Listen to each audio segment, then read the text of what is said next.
What is happening, people? It is your boy Brad here. Welcome along to the Big Brad channel.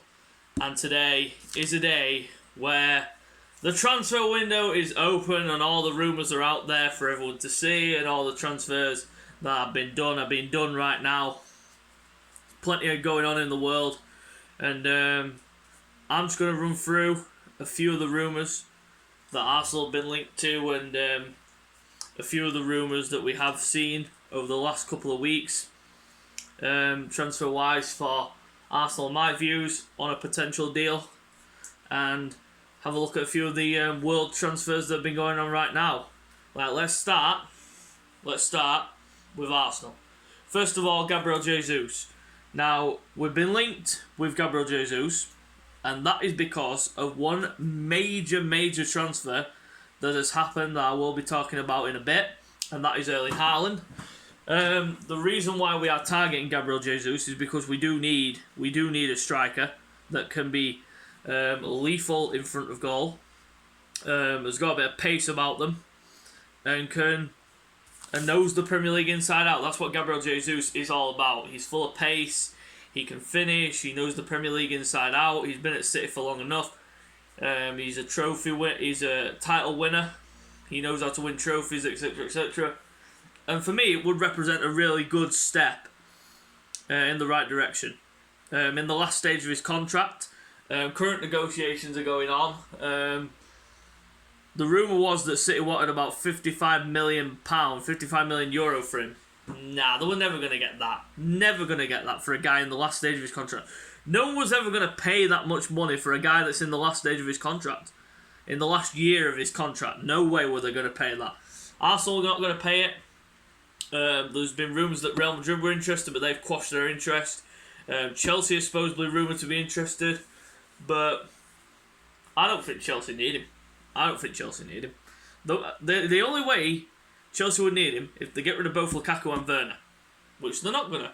Lukaku might go to Inter on loan, but Werner, I don't think he'll go. And I don't think Chelsea even need him, to be fair. But that's my opinion. But Gabriel Jesus would represent a good step for us going forward, and he is one of the main targets this summer for Arsenal Football Club. On to another potential incoming in the striking department, Gianluca Scamacca, the Sassuolo Italian striker, 6'5" tall. I mean, we have not had a tall striker since Olivier Giroud, and that would represent a different kind of aspect to our striking game, because we have not had a striker of that calibre for quite a while. And I mean, Scamacca, he's tall, he's quick, he's agile, and I think that fits the bill. But Sassuolo again looking for between that 40-50 million mark, which I think, if I was Arteta right now, I'd be like, take the money and run away. Literally, there are a host of clubs interested, so why are we waiting on it? Why don't we just go and act and give the money to them? I just don't understand the slowness. Yeah, transfers, they take their time, this, that and the other with negotiations, and then the contract, and then obviously the medical, etc, etc. It all takes time. But we need to get these deals done. This is exactly why I moan every single transfer window, because we're so slow off the mark. When the transfer window opens, you should have your targets set, which we have, but we need to go in and actually go and put bids in for these players. According to Vaughan, we put a bid in for Scamacca of around about 32 to 44 million pound.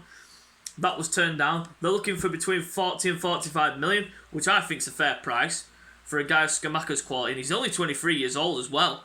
Let's just remember that. Young, up-and-coming, tall striker. Something that we need. I think we could do with both of them. Both Jesus and Scamacca.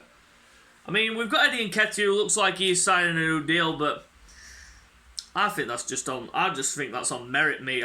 Just because he's had a good last run in the last so many games when he was playing, doesn't warrant a new contract for me. I'm sorry, that's just my opinion. That's just my opinion on the matter. I mean, most Arsenal fans probably feel the same way, saying that he doesn't deserve a new deal, but that's by the by.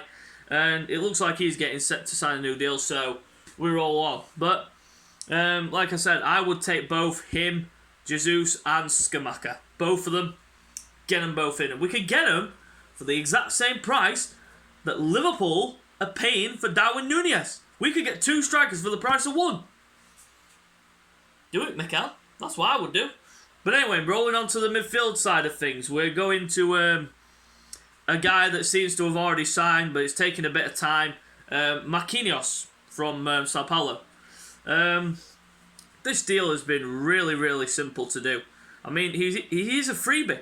He is a freebie. But for some reason, we paid money for him. But there's reasons behind it that most fans don't know about. But there was a rumour that Wolves had supposedly agreed a pre-contract agreement and were going to take Arsenal to court about it, but that's all been physically denied by his entourage.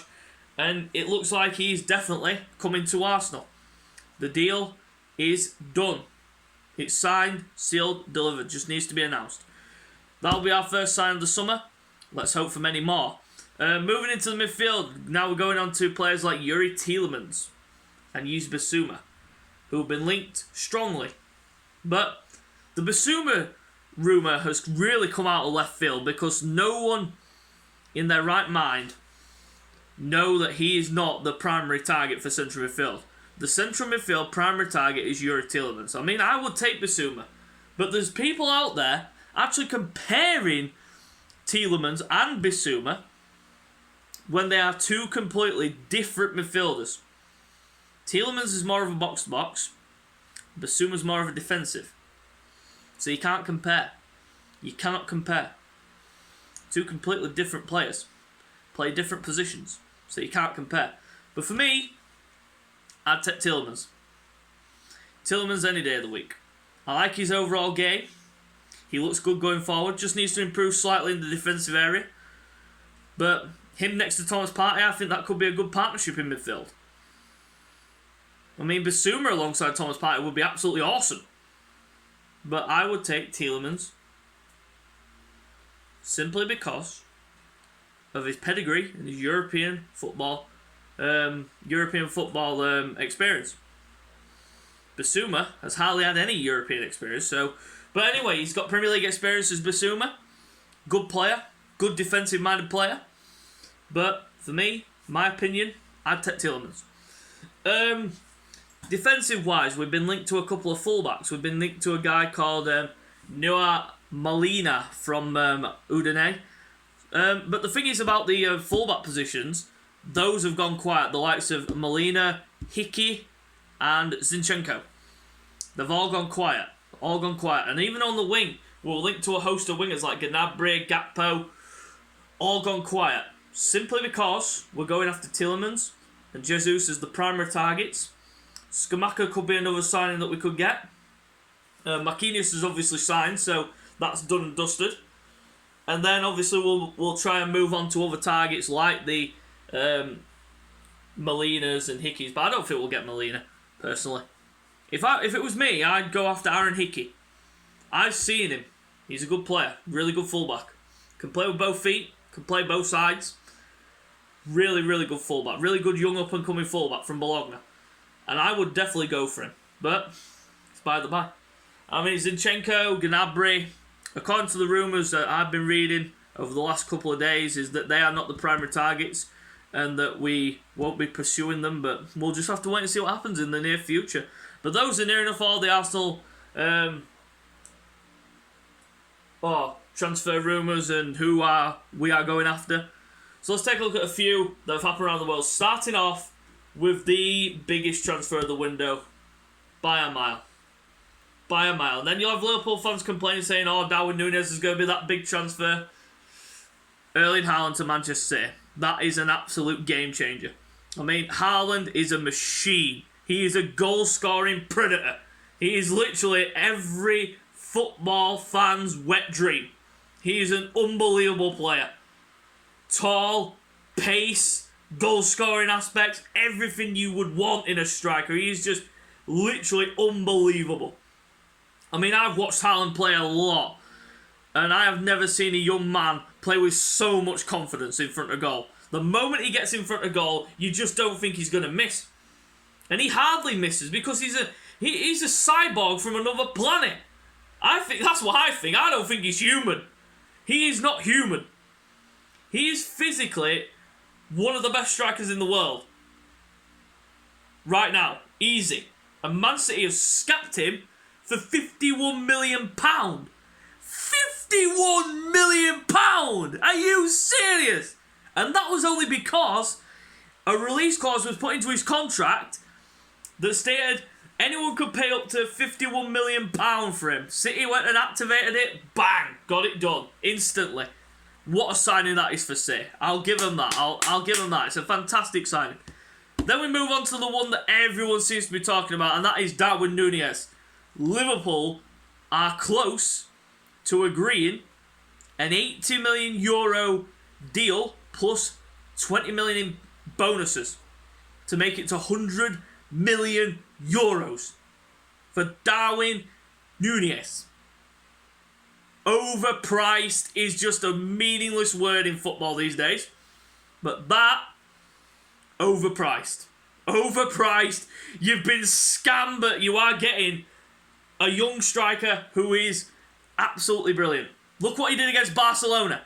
He tore them a new one. But is he going to be ready for the Premier League? It's going to be a different test for him because he's played in the Portuguese league for so long. It's going to be a step up. And he will like that. He's played at the Camp Nou. He's got the experience of playing in these big grounds. So, Liverpool fans, you will be getting excited because he is a good player. The bid's supposed to be going in the next couple of days. We'll see what happens on that one. Then there's the Aurélien Tchouameni deal. Exactly the same kind of deal. 80 million plus 20 million add-ons to make it to 100. PSG were in the race. Mbappe was front and centre. And I mean, I've got to talk about that in a bit. But yeah, Aurélien Tchouameni going to Real Madrid. 100 million%. It's done. There's plenty of other transfers around the world that have been happening. But like I said, I want to touch on this. PSG are being ran by a player. Let that just sink in for a second. A player. Not a coach. Not a higher up. Not a director of football or anything. He has basically got a say in near enough everything that the club does. That's what his new contract states. The contract that he has signed at PSG now gives him full power, near enough full power at the club. He has a say in transfers. He has a say in the managerial search. He's basically taken over the director of football's job. So why even get these people in when Mbappe is basically running the club himself? Wow. Wow, wow, wow. I mean, the transfer window's open. We're all excited for the new season. And we just want to see players in the door. That's all I want to see. I just want to see Arsenal make some signings. And I think we'll find out more next week on Jesus, Scamacca, and Tielemans. Those are the three main ones that I'll be looking at. But until then, we'll just have to wait and see. So if you do enjoy the video, you know what to do by now. Subscribe, hit the thumbs up for me. And until next time, guys, we'll see you later.